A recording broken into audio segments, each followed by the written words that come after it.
इस भाग में हम क्या जानने वाले हैं। इस भाग में हम बात करेंगे जंतुओं में हार्मोन की, जहां पर हम ये जानेंगे कि जंतुओं में किस तरह से हार्मोन की मदद से समन्वय होता है।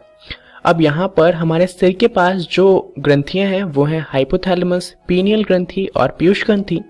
गले के पास 3 ग्रंथियां होती हैं जो हैं अवटु, परावटु और थाइमस। उसके अलावा पेट में 2 ग्रंथियां होती हैं, अग्नाशय और अधिवृक्क। ये सारी ग्रंथियां मेल्स और फीमेल्स दोनों में सेम होती हैं और इसके अलावा एक जेंडर स्पेसिफिक ग्रंथि होती है जो मेल में होती है वृषण और फीमेल्स में होती है अंडाशय। यहाँ तक हम लास्ट वीडियो में बात कर चुके थे। आज हमें जानना है इन सारे के सारे जो ग्रंथियां हैं उनके और उनसे निकलने वाले जो हार्मोन हैं उनके काम के बारे में। शुरुआत करते हैं हमारी पहली ग्रंथि के साथ जो कि है पीयूष ग्रंथि। पीयूष ग्रंथि जो होता है वो हमारे मध्य मस्तिष्क में होता है। इसके जस्ट ऊपर हमारा हाइपोथैलेमस नाम का ग्रंथि होता है। जो पीयूष ग्रंथि होता है वो हमारे शरीर में सबसे छोटी ग्रंथि है। इसे हम मास्टर ग्रंथि के नाम से भी जानते हैं। पीयूष ग्रंथि से स्रावित होने वाले हार्मोन में एक वृद्धि हार्मोन है और इसके अलावा ये जितने भी हार्मोन बनाता है उन सब का काम होता है बाकी के हार्मोन को देखना कि वो अपना काम कैसे कर रहे हैं, कितना करना है उन्हें काम और कितना नहीं करना, और इसीलिए हम इसे मास्टर ग्रंथि के नाम से जानते हैं। अब इसके बारे में अच्छे से याद रखने के लिए आप इस फोटो को याद रख सकते हैं। अब आप सोच रहे होंगे कि पीयूष ग्रंथि का और सचिन तेंदुलकर का क्या काम है। दरअसल सचिन तेंदुलकर को हम लिटिल मास्टर के नाम से जानते हैं। ऐसा क्यों? क्योंकि उनकी हाइट कम थी, इस वजह से उन्हें लिटिल कहा जाता था, और क्योंकि वो बहुत अच्छा खेलते थे और बहुत अच्छे कैप्टन थे, उन्हें सब कुछ मैनेज करना आता था, इसलिए हम उन्हें मास्टर के नाम से जानते थे और इसी वजह से वो बहुत फेमस हुए थे लिटिल मास्टर के नाम से। इसी तरीके से अगर हम पीयूष ग्रंथि की बात करें तो हमारे शरीर का सबसे छोटा ग्रंथि होता है और उसके बाद भी हमारे शरीर में जितनी भी ग्रंथि होती हैं उनको कितना काम करना है, कितना नहीं करना, इन सबको मैनेज करता है। इसीलिए हम इसे मास्टर ग्रंथि के नाम से याद रखते हैं। तो मास्टर ग्रंथि के नाते ये सबको मैनेज करता है, परंतु इसका खुद का काम भी है वृद्धि हार्मोन बनाने का। तो वृद्धि हार्मोन से क्या होता है, हाइट बढ़ती है किसी की भी। अब कई बार क्या होता है कि पीयूष ग्रंथि में किसी खराबी की वजह से हो सकता है कि वो बहुत ज़्यादा वृद्धि हार्मोन बनाना शुरू कर दे, तो उससे क्या होता है जो इंसान है उसकी हाइट बहुत ज़्यादा लंबी हो जाती है। अब ऐसा नहीं है कि वो 6 फुट का, 7 फुट का हो गया या 8 फुट का हो गया, बहुत ही ज़्यादा लंबी हो जाएगी, ऐसे कि 9 फुट, 10 फुट, जो बहुत ही अजीब लगेगा, इतना लंबा हो जाएगा। वहीं पे अगर ये हार्मोन रिलीज नहीं होता किसी कारण से तो क्या होगा कि जो व्यक्ति है वो बहुत छोटा रह जाएगा। ऐसा नहीं कि वो 5 फुट का है या 4.5 फुट का है, बहुत ही छोटा, जैसे 3 फुट का, 3.5 फुट का, इतनी छोटी हाइट का हो जाएगा, जैसे हम बौनेपन के नाम से जानते हैं। तो ये दोनों ही परेशानियां हैं वो तब होती हैं जब पीयूष ग्रंथि अच्छे से काम नहीं करता है। इसके बाद अगली ग्रंथि है अवटु ग्रंथि। अवटु ग्रंथि कहाँ पे होता है, ये हमारे गले के पास होता है और ये जो हार्मोन बनाता है उसका नाम है थायरॉक्सिन। थायरॉक्सिन का काम क्या होता है, ये कार्बोहाइड्रेट, प्रोटीन तथा वसा के उपापचय का हमारे शरीर में नियंत्रण करता है कि हमें कितना कार्बोहाइड्रेट चाहिए, कितना प्रोटीन चाहिए, कितना वसा चाहिए, ये उसको मैनेज करता है। अब थायरॉक्सिन बनने के लिए जरूरी होती है आयोडीन। अगर आपके शरीर में आयोडीन की कमी है तो अवटु ग्रंथि क्या करता है, वो थायरॉक्सिन नहीं बना पाता, क्योंकि आयोडीन की जरूरत होती है थायरॉक्सिन को बनाने के लिए। तो अगर आयोडीन की कमी है तो थायरॉक्सिन नहीं बनेगा। अब थायरॉक्सिन नहीं बनेगा तो उससे क्या होता है, उससे एक बीमारी होती है गॉइटर यानी कि घेंघा रोग, जिसमें क्या होता है जो हमारा अवटु ग्रंथि वो फूल जाता है और उससे हमारा गला फूला हुआ लगता है।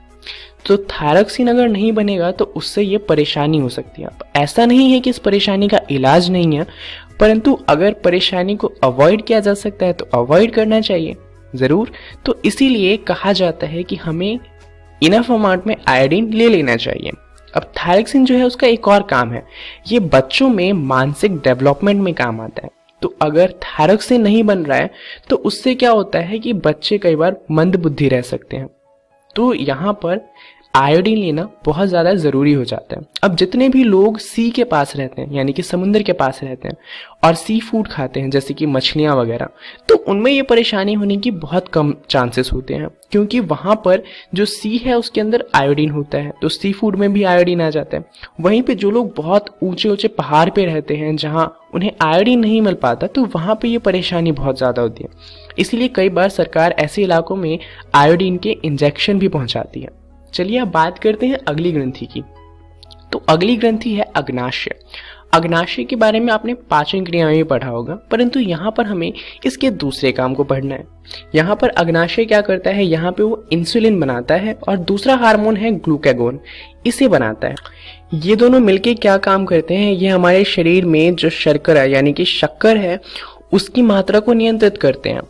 तो कई बार क्या होता है, लोगों में इंसुलिन नहीं बनता, इंसुलिन कम मात्रा में बनता है, तो उससे क्या होता है कि हमारे शरीर में जो शक्कर की मात्रा है वो बहुत ज़्यादा बढ़ जाती है, जिससे एक परेशानी होती है जिसका नाम है डायबिटीज़। यहाँ पर इंसुलिन का काम क्या होता है, ये हमारी बॉडी में शक्कर की मात्रा को कम करता है और ग्लूकागॉन का काम होता है शक्कर की मात्रा को बढ़ाना। तो जब भी हमारे शरीर में शक्कर की मात्रा कम होती है तो हमारा अग्नाशय ग्लूकागॉन रिलीज करता है, और अगर शक्कर की मात्रा बहुत ज़्यादा हो जाती है तो इंसुलिन बनाना शुरू कर देता है, जिससे शक्कर की मात्रा वापस कम हो जाती है। तो अगर अग्नाशय इंसुलिन नहीं बनाता है तो क्या होगा कि हमारे रक्त में शक्कर की मात्रा बहुत ज़्यादा बढ़ जाएगी, और इसी परेशानी को डायबिटीज़ के नाम से जाना जाता है, जिसकी वजह से बहुत ज़्यादा इश्यू होते हैं और लोग लाइफ टाइम दवाई खाते रह जाते हैं। चलिए अब बात करते हैं अगले हार्मोन की और अगली ग्रंथि की, जो है अधिवृक्क ग्रंथि। अब ये जो ग्रंथि है ये हमारे किडनी के जस्ट ऊपर होती है और इसमें एड्रेनलिन रिलीज होता है। इसे हम इमरजेंसी हार्मोन के नाम से भी जानते हैं। अब ऐसा क्यों, ये फ्रेज आपने पहले भी पढ़ा होगा, फाइट और फ्लाइट, यानी कि लड़ो या भाग जाओ। तो दरअसल एड्रेनलिन जो है वो क्या करता है, ऐसी सिचुएशन जैसे मान लीजिए आपके पीछे एक कुत्ता पड़ गया, तो उसमें क्या करता है, एड्रेनलिन रिलीज होना शुरू हो जाता है। एड्रेनलिन के रिलीज होने से क्या होता है, हमारे शरीर में ग्लूकोज की मात्रा बढ़ जाती है, हमारी दिल की धड़कनें तेज हो जाती हैं, हमारा जो डाइजेशन और हमारा स्किन है उससे हमारा जो रक्त है वो वापस लाकर हमारे शरीर को दिया जाता है, जिससे कि क्या होता है, अचानक से हमारे शरीर में बहुत ज़्यादा एनर्जी बन जाती है, जिससे हम बहुत तेजी से भाग पाते हैं या हमारे अंदर बहुत ज़्यादा ताकत आ जाती है। तो ऐसा सिर्फ तब नहीं होता जब आपके पीछे कुत्ता भाग रहा हो, जब आप बहुत ज़्यादा खुश होते हैं या बहुत ज़्यादा दुखी होते हैं या आपका एक्सीडेंट हो जाता है, उस टाइम पे भी एड्रेनलिन रिलीज होता है।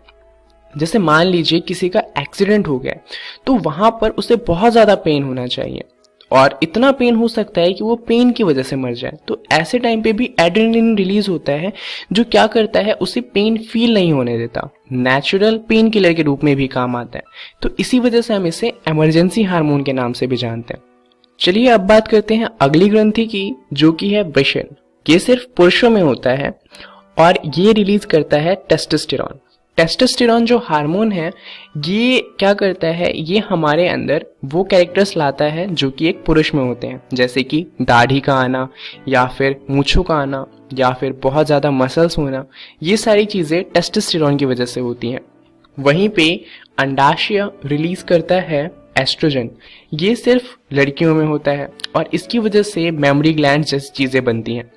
चलिए अब बात करते हैं अगली ग्रंथि की, जो कि है पीनियल ग्लैंड। अब इसके बाद जितनी भी ग्रंथियां हम पढ़ेंगे इससे आपके बुक में ज़्यादा अच्छे से नहीं बताया गया है, क्योंकि ये उतने ज़्यादा इंपॉर्टेंट नहीं है 10th क्लास के हिसाब से देखें तो यहाँ पर पीनियल ग्लैंड जो होता है ये भी हमारे सिर के पास होता है और इसका काम क्या होता है, ये हमारे नींद के पैटर्न को नियंत्रित करता है। जैसे कि अगर आप सोते हैं तो ऐसा तो नहीं होता ना कि आप 2-3 दिन तक सोते ही रह जाते हैं, या ऐसा भी नहीं होता कि आप 2-3 दिन से जगे ही हुए रहते हैं। तो यहाँ पर पीनियल ग्रंथि जो होता है वो कंट्रोल करता है कि आपको कितनी देर सोना है, कब सोना है या नहीं सोना है। इन सारी चीज़ों को पीनियल ग्लैंड कंट्रोल करता है। अगली ग्रंथि है हमारी हाइपोथैलेमस। ये हमारे पिट्यूटरी ग्लैंड के जस्ट ऊपर होती है और इसका काम होता है शरीर के तापमान को नियंत्रित करना, हृदय की गति को नियंत्रित करना, रक्तचाप को नियंत्रित करना, और ऐसे जितने भी इनवॉलेंट्री काम होते हैं उनको हाइपोथैलेमस कंट्रोल करता है। अगली ग्रंथि है परावटु ग्रंथि। यहाँ पर परावटु ग्रंथि जो होती है वो जो हमारी थायराइड ग्रंथि है उसके जस्ट नीचे होती है। यह शरीर में कैल्शियम के स्तर को नियंत्रित करती है। जब कैल्शियम बहुत ज़्यादा होता है तो उसे कम कर देती है और जब कम होता है तो उसे बढ़ाने की कोशिश करती है। अगली ग्रंथि है थाइमस ग्रंथि। ये हमारे गले में ही होती है, गले के नीचे पार्ट में, और थाइमस का काम होता है WBC के उत्पादन को नियंत्रित करना। यानी कि जो WBC है, जो हमारे शरीर में रोग से लड़ने के हमारे काम आते हैं, वो थाइमस ग्रंथि से बनते हैं। थाइमस ग्रंथि बताता है कितने WBC बनाने हैं और कब बनाने हैं, और बनाने हैं या नहीं बनाने हैं। तो ये सारा काम होता है थाइमस का। तो ये सारे वो ग्रंथियां हैं जो जंतुओं में हार्मोन बनाती है और उससे समन्वय करती है। तो इस वीडियो के लिए इतना ही। यहाँ पर हमने जाना जंतुओं में हार्मोन के बारे में। धन्यवाद।